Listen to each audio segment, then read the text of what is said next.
welcome to City Focus. I'm Diane Gonzalez. The 2016 Mayor's Arts Awards will be presented the evening of June 15th on the main stage at the Lead Center. The Lincoln Arts Council produces this event to honor all those in the capital city who are working to create a vibrant arts community. My guests today are Lori McAllister with the Lincoln Arts Council, and we're pleased to have two Mayor's Arts Awards recipients with us today. Rick Helwig is with the Teach a Kid to Fish organization, and actor Matt Lukasiewicz. Thank you both so much for being here, and you, Lori, as well. I'm going to start with you. For someone who has never been to the Mayor's Arts Awards, and this has been going on now for years, yes. Describe what happens that evening. Oh, wow. Well, you're right. This is the 38th Mayor's Arts Awards, in fact, and it's just a magical evening. It takes place on the main stage at the Lead, so there's always a little bit of pixie dust involved whenever you get to go backstage in a venue like that. The capacity is 400 people, and we're always at capacity. And it's not only a chance to honor all the creative activity, but we also honor philanthropists, and we honor the tech people behind the scenes that make the art possible. And it's a great coming together of the community. In fact, I'm not aware of any other city that brings together such a great cross-section of community leadership, civic leadership, and artists and art enthusiasts of all ages. So plus, and wait, there's more, plus it's also a great time to just get a taste of the work of the Lincoln Arts Council that we do the rest of the year as well. It's a wonderful evening. Yes, and there's an interesting theme this year. The theme is always kind of fun, but this year is a little scary. Well, and not meant to be frightening, of course, but you are correct. It is Artzilla. Artzilla, unlike her distant cousin Godzilla, is a little bit more whimsical and a little bit more fun. But part of that is due to the talent of our local visual artist, Wendy Jane Bantam, who had a big hand in designing Artzilla for us. And in fact, she is creating the actual awards that will be presented. Which is very appropriate because she was an Arts Award winner just last year. Absolutely. Well, we do want to give people the details real quick on all the schedule for the evening. The Mayor's Arts Awards, again, is the evening of Wednesday, June 15th at the Lead Center for Performing Arts.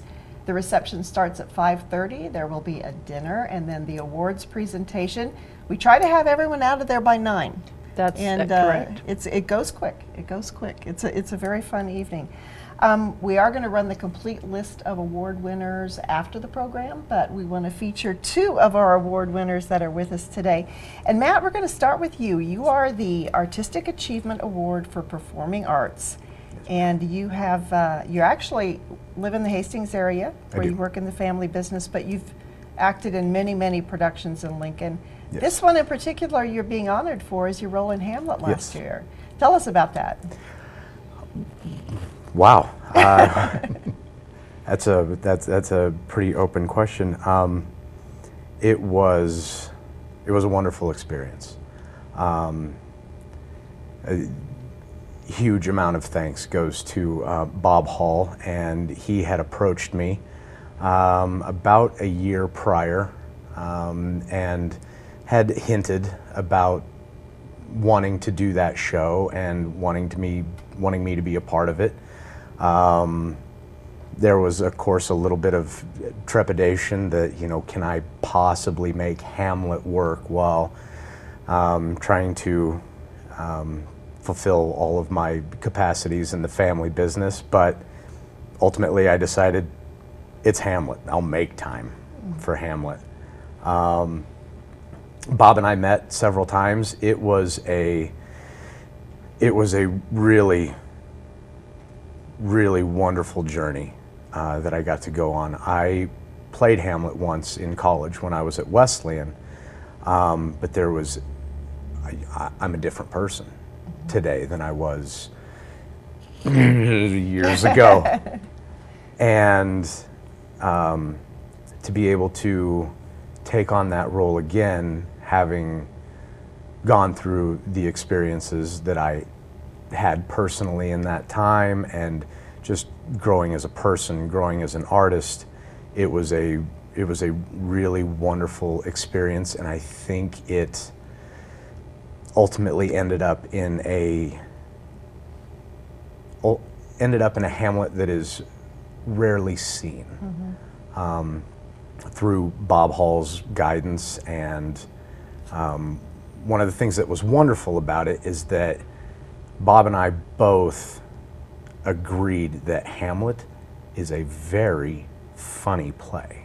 It really is, and so many times that humor is neglected, but in letting ourselves run free and explore the comedy that is in Hamlet, hopefully it made the heartbreaking moments all the more so and more impactful.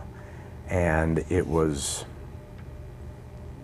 I don't know, what do you say? It was really a wonderful journey. It was magical for the audience too. I hope so. I've seen Hamlet several times. I've never seen this Hamlet. What was your goal with portraying this very complicated character? Honesty, first and foremost, and not to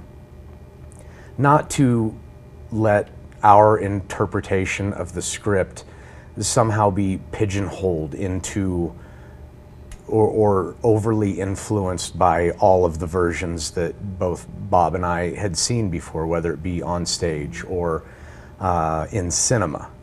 And I think Bob and I were able to come together in a place to where we were just really digging into the script itself without preconceived notion, and we both agreed that there is a tremendous amount of neglected humor in this show. So I guess where we were hoping to go with Hamlet was to be the antithesis of that, to not have an agenda going into the process. And I was fortunate enough to attend the school at Steppenwolf in 2006, and I took a class with Fran Guinan at that time. And one of the things that he said to me at that time still lives with me and resonates in any script I ever open up, especially if it's something like Shakespeare or a really highly regarded script. And what he said was, let the words do the heavy lifting. So if you can kind of try to remove yourself from it, or an idea of what should I do with this, and you can find a place where you let the author really tell their story and try to stay neutral and just be a vehicle for that, I think some really impressive things can happen. Now we should also mention Bob Hall is a Yes. previous Mayor's Arts Award winner Yes. for all his great work here. I'm in good Lincoln. company. Well, Rick, the Teach a Kid to Fish organization has won the award for the Lincoln Community Foundation Arts for Kids Award. And you brought along the product I did. of your work. One of them. Tell us about your organization, first of all, and then about this project. Well, the mission of Teach a Kid to Fish, we're actually, this Sunday, we're celebrating our 8th anniversary. Teach a Kid to Fish was founded by Dr. Carla Lester, who's a pediatrician. And our mission is to prevent and eliminate the childhood obesity epidemic by empowering children and families to eat healthy and be active. And so a lot of what we do is messaging. And this is an outgrowth of a Safe Routes to School program that we were doing a number of years ago, and working in around the district, working with kids, promoting the physical activity of walking to school. And that we discovered doing that rather than us going into schools telling kids, you should walk to school or you should eat your vegetables, it's a lot more powerful if you have kids do it for you. And so when we started thinking about ways to expand our work in the schools, I had written one of these books a number of years ago And I kind of took that idea. The book was about walking to school. And I took the notion of all of our other healthy living messages. It's an energy acronym, where I have a picture of it here somewhere. Oh, here it is. The energy acronym is Empower the Movement, and it's eat 5 or more fruits or vegetables every day, no more than 2 hours of screen time each day. Every day be active for an hour or more, rethink your drink, get plenty of sleep, and finally the positive message, you can do it. And the hero is Mookie, and the artwork in this is what really brings it to life. Well, yeah, this is what we're so excited about. The artwork is done by students of Eastridge Elementary School for this particular book, but we work with 6 different LPS elementary schools with students from kindergarten through 5th grade who take our words and illustrate the books. And they also do a lot of heavy editorial work as they go through, because they're the ones that are reading it and they know what works. I loved it one day. We were right about 2 days going to print with this, and I got 3 pages of notes from a 4th grader. At the top of the pages it said, things you need to change. And most of them she was right on, and it works. So when I go in and start talking to the artists in the various schools, I say, feel free, if there's anything that doesn't seem right, change it, we'll talk about it, we'll make it work. Well, what does it mean to you and to the kids to win this award?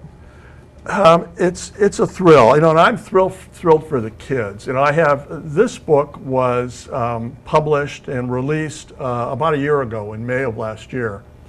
And we had a book release party at Fire Spring, and it was really fabulous to see the kids sitting at the autograph tables and the lines of people looking for the illustrators to autograph the books. So that's wonderful, because the kids really make the book their own. It's not mine anymore, it's theirs. It's definitely theirs. And another great thing is that we have so much faith in them, in their abilities to get our messages out. And they really take that to heart.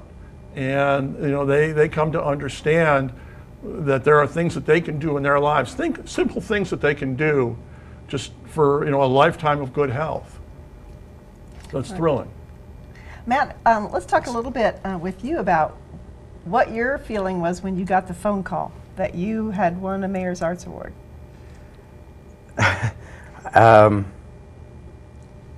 It's a little bit blurry, I think. Lori might actually be able, she was the one who called me. She may be able to speak to this a little more articulately than I can at the moment.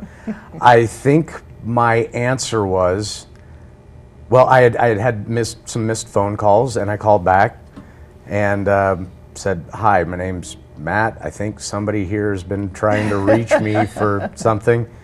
And Lori answered and said yes, and then she told me what it was about. I think my response was, really? Wow. I think that was about the extent of it. With lots of extended silences. In between. Yes. Yes. Yes, there were. It was certainly not one of my more verbose moments. But it was a surprise. Yes, it absolutely was a surprise, and I was and still am humbled and flattered. It's a very gracious thing, and I was having a conversation with Melissa Epp this morning, who is also on the Lincoln Arts Council, and we were talking about there's a certain aspect of getting this award, this Performance Arts Award, especially with a medium like most of the performing arts, is that it is such a massively collaborative effort. There are so many people involved, and there is a tremendous amount of work that is done by a lot of people before I ever even step on a stage. And there's something that's very humbling about that it's almost guilty a little bit that I get this award, that I get this recognition when I had, Hamlet talks a lot, but in the grand scheme of things, I had a very small part in what all had to take place pre-show, during, and post-show to make something like this happen. So I'm humbled and very grateful. Well, talking about the process, there was also a process to choose winners like these two. Tell us how that all happens and how early it starts. Well, as far as the actual process, we usually start inviting nominations from the community in the fall, around October, November. There is a little bit of an essay to be written to nominate a favorite organization or event or individual. But that all comes from the community. Of the 16 awards that we'll be presenting, 12 of those categories are all generated from the community. For this last year, we had 33 nominations, which is just phenomenal. And they were strong nominations, which makes for a bit of a challenge for the selection panel. But I think it just illustrates what a treasure of talent that we have in Lincoln on all levels. The technical support to make it happen, the philanthropy that of course fuels and underwrites and funds these things, as well as the amazingly talented folks of all ages that get involved in creating art in Lincoln. It is a lot of work, but it's an amazing process, and it all culminates at this celebration. Now, there are tickets available for this event, and ticket sales support a part of the cost of producing this event. But you also have, like everything that the Arts Council does, there's always support from community sponsors as well. That is correct. The Mayor's Arts Awards is a major fundraiser for the work that the Lincoln Arts Council does year-round. And we do have some tremendous sponsors that step up to sponsor the awards as well as the event. But even the cost of a ticket and attendance is also fantastic support. So we certainly encourage anybody that's interested to come out and attend. And with that, we will tell folks where they can get tickets and find out more information about the Mayor's Arts Awards. Again, the event is coming up the evening of Wednesday, June 15th. It starts at 5:30 with a reception at the Lead Center. There's also a dinner and then the awards program. You can find out more about tickets at artscene.org, or you can call the Arts Council 402-434-2787. There will be some invitations that are mailed out to folks who have been to the event in the past, but if you don't get one and you're interested in attending, it's artscene.org. Well, I do want to mention again, we're going to run a complete list of all the Mayor's Arts Award winners at the conclusion of this program. Right now, I want to congratulate Rick and Matt again for your awards. And thank you, Lori, for all the work you do for the Lincoln Arts Council. Certainly. And thank you for joining us for City Focus.